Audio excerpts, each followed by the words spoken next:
Why does philosophy matter? There is beauty in the minority. Hold on to that idea. For now, let's consider the majority. What is it? Majority is strictly defined in the dictionary as the greater number. This definition is simplistic and misleading as we are talking about the majority, which asks a yes or no question. Are you in the majority? Yes. Are you in the majority? No. The majority is the in-group, the greater group, the pack. The minority is the out-group, the lesser group, the loner. Now, of course, there is nothing less in the minority, but sometimes it certainly feels like the majority is the place to be. For instance, I just got laid off. I'm now in the minority. There's a wrongness to it, a feeling that lingers. The majority is comfortable. We feel this way because of artificial social rules for feeling good. As Ernest Becker states in The Denial of Death, Freud showed how the particular rules for goodness or conscience were built into the child in a given society, how he learns the rules for feeling good. By showing the artificiality of these social rules for feeling good, Freud mapped out the dream of the Enlightenment, to expose artificial moral constraints on the expansive self-feeling of the life force. There are three components to this. Number one, childhood happens to all of us, and this is when we learn rightness, both of the group and of the individual. Number two, the social rules for feeling good, for rightness, are somewhat artificial. And three, there is an expansive self-feeling within all of us that urges us towards this artificial rightness. This artificial rightness also has an individual component that is opposite to the group or societal component just mentioned.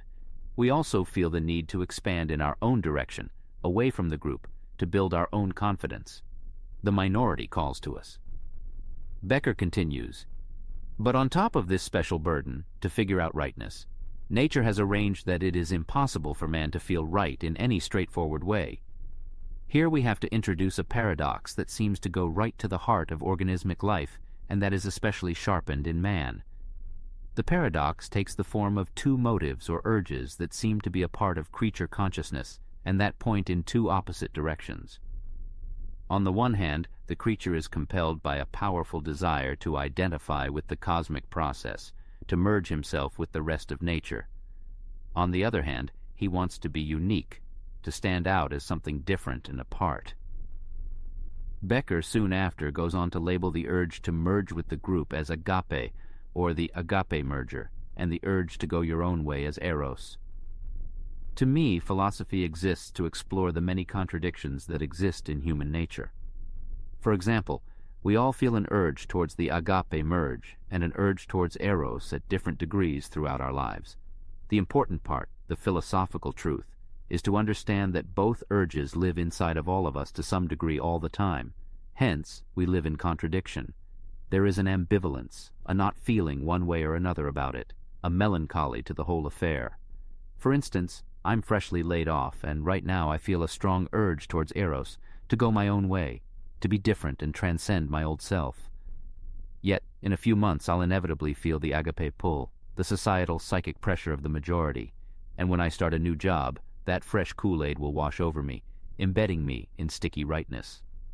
This truth, that my current state, eros, will be negated by my future state, agape, and that future state will inevitably sour, and so on. To observe both states is philosophy.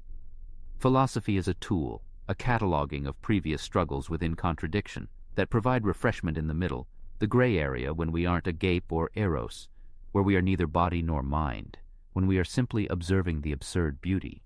When we look out at the rest of the world from this introspective gray area, we often see ugliness. We see falsity and lies, and yet there is beauty in the minority and the majority. Yes, they are both absurd.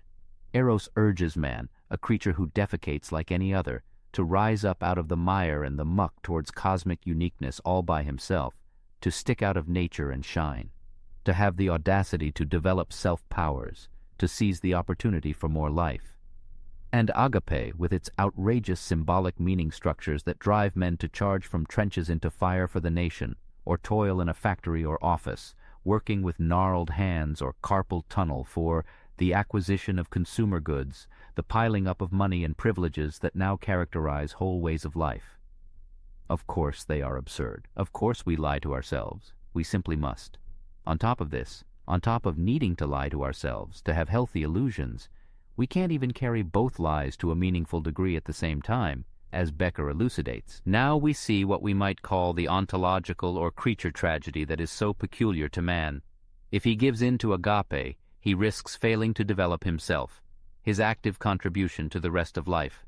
If he expands eros too much, he risks cutting himself off from natural dependency, from the duty to a larger creation. He pulls away from the healing power of gratitude and humility that he must naturally feel for having been created, for having been given the opportunity of life experience. Philosophy is simply the product of this contradiction, and all the other contradictions that riddle man. It is to feel humility and the healing power of gratitude, while at the same time feeling active and excited in developing self-powers. Yet our lives cannot be one long philosophical rumination. We must give in to the black and white of different modes of living. Philosophy is for small doses. It is a minority view. There is beauty in the minority. And if you feel alone in your philosophical pursuit, just know that if you were to ask, how many people have thought deeply about the human condition, have battled their contradictions, have looked to the past philosophers for guidance and perspective, have lied awake at night searching the dark for answers, if you asked that, you would find that rather than being alone, you would be in the overwhelming majority.